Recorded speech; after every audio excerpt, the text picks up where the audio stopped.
I thought the slow start had to do with the ball wasn't going in the basket. That I thought we got great looks, and I thought our defense was really, really good. And the numbers, I think, speak for themselves. They shoot 21% in the first half. I think they had a 2 for 20 stretch at one point, and we built I think it was a 13-point lead at halftime with not making anything. So I credit our defense for building it up. I thought second half we did a good job attacking their feet and getting the ball in the paint much better than we did in the first half. And yeah, the finish is very disappointing. They were 8 for 9 at one point after playing 33 really good minutes on the defensive end of the floor. So yeah, there's a lot that we're going to be able to learn from. And listen, sometimes in games like this, you think you didn't play well when the ball doesn't go in the basket, and then you look back and say, well, hell, we'll take those looks every day. But the way that game ended, I just didn't like it.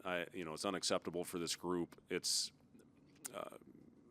I don't think it's something that is a common thing with this team. I think that we talked about it in the locker room after the game. You got to have a killer mentality. In today's climate, I mean, every point matters. So you got to find a way to finish off the games better than we did. I thought Leo was good. I did like Leo's energy out there. I thought he got his hands on a couple balls and had a couple good finishes, knocked down his free throws.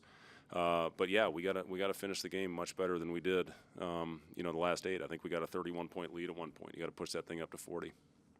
You guys win shots when falling, just handle that and deal with it mentally. Yeah, I thought I really did think we were locked in on the other end, and we knew they were going to try to control tempo and they were going to muck it up and they were going to slow it down. That was the fear on this team. It's what happened to Georgia Tech. It's why they took Georgia Tech to overtime. It was a very similar offensive game. Georgia Tech couldn't make anything, and then they take 25, 28 seconds off the clock, and if they're making their shots like they did in the last 10 minutes, it's a really dangerous game to play with a team that's really going to try to go out there and control tempo. The other thing that contributed to our finish is we were taking the ball out of the net. When we got it off the board and pushed the ball down the floor, I thought we had good, efficient offense. But those last 8 minutes, we were taking it out of the net on damn near every possession. Just the spark Sam gave you tonight.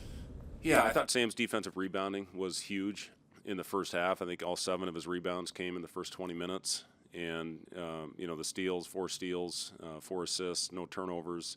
And it's good to see him knock down a couple shots. And, he misses the one and that's the other thing. I mean, we missed 3 layups just right there. You got to finish those, man. You got to convert them. And, Sam missed one of those. Sorry, I was talking about the positives.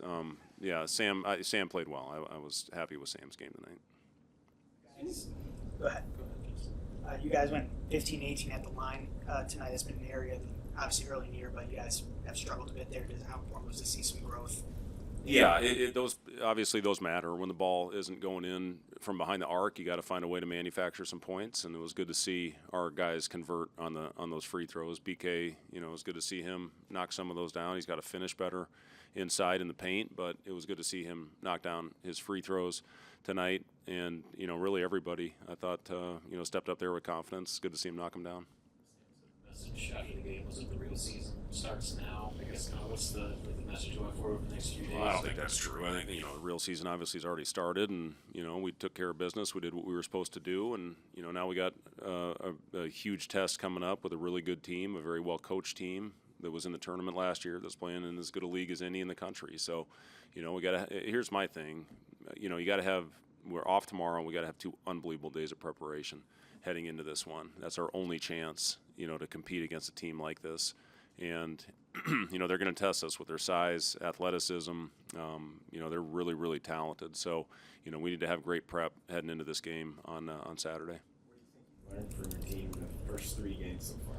Yeah, I mean, they compete. They've played unselfish. I do like the 7 turnovers. This team, they pick you up full court. They try to put you in chaotic situations. They really do a good job trying to draw charges and converge on the ball. And again, that's where I thought we made smart plays, kicked it out, and got open shots. We just didn't make them. And that's one thing when I look at the numbers and the assists, 29 assists the last game. I don't think that's happened here in a long time. So if we can continue with that, I am confident this team will make shots. Can you take 20 seconds to just talk about Coach Lenzer and what he brings pregame, postgame, airplane, everything. Yeah, Nate Lenzer is one of the he's going to be an unbelievable head coach when he gets his opportunity, and he is so detailed on the defensive end of the floor, and he's passionate. What you see on the sideline, that's every day. That's every possession in practice. That's every drill in practice. And, our guys, they've been really bought in, to Coach Nate's message. And, Nate and I have been together a long time. He was one of the greatest hires that I ever made back at Iowa State as, a video guy, and took him up to the Bowls with me. And he was a head coach, did a great job with the Windy City Bowls in their inaugural season. And he's one of the best. He gets so much out. He gets every last ounce out of our players on the defensive end of the floor. And, he's one of the best I've ever seen, behind the computer in the film room as well. So, just really fortunate to have Nate on my staff, and, a guy that I go back a long way with. Thanks, guys.